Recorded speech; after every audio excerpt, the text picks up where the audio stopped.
கிறிஸ்துவுக்கு பிரியமானவர்களே, உங்கள் அனைவருக்கும் வணக்கம். இந்த நாளில் நாம் தியானிக்க போகிற வசனம் யோவேல் 2ஆம் அதிகாரம் 26வது வசனம். என் ஜனங்கள் ஒருபோதும் வெட்கப்பட்டு போவதில்லை.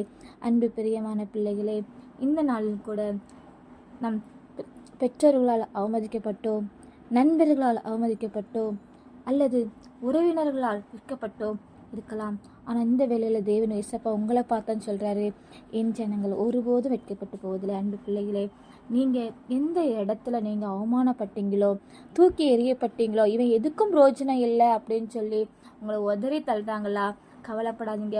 இயேசப்பாட்ட முறையிடுங்க. உங்கள் சூழ்நிலைகளை எதுவாக இருக்கட்டும், என்ன காரியங்களாக இருக்கட்டும், நீங்கள் இந்த வேலையில் ஆண்டுகிட்ட முறையிடுங்க.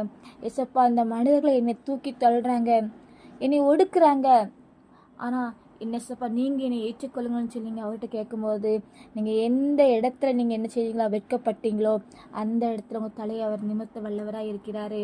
அதனால பயப்படாதீங்க, என் வாழ்க்கை இதோடு முடிஞ்சிருமோ அப்படின்னு சொல்லி கலங்காதீங்க, திகையாதீங்க. தேவன் சொல்றாரு, என் ஜனம் ஒருபோது வெட்கப்பட்டு போவதில்லை. இந்த வசனம் அன்பு பிள்ளைகளை கேட்டுக்கொண்டிருக்கிற உங்கள் வாழ்க்கையில ஆண்டவர் இந்த நாளில் அற்புதத்தை செய்ய வல்லவராக இருக்கிறாரு. பயப்படாதீங்க, தொடர்ந்து ஜெபம் பண்ணுங்க. தேவன் நிச்சயம் உங்கள் வாழ்க்கையில பெரிய ஆசீர்வாதத்தை செய்ய வல்லவராக இருக்கிறாரு. நீ கண்டிப்பா வெட்கப்பட்டு போக மாட்டீங்க. வெட்கப்பட்ட அதே இடத்துல ஆண்டவர் உங்க தலையை நிமிர பண்ண போகிறார். விசுவாசிங்க, தொடர்ந்து ஜெபம் பண்ணுங்க. தேவன் உங்கள் வாழ்க்கையை ஆசீர்வாதமாக மாற்றப் போகிறார். நன்றி, வணக்கம், ஆமென்.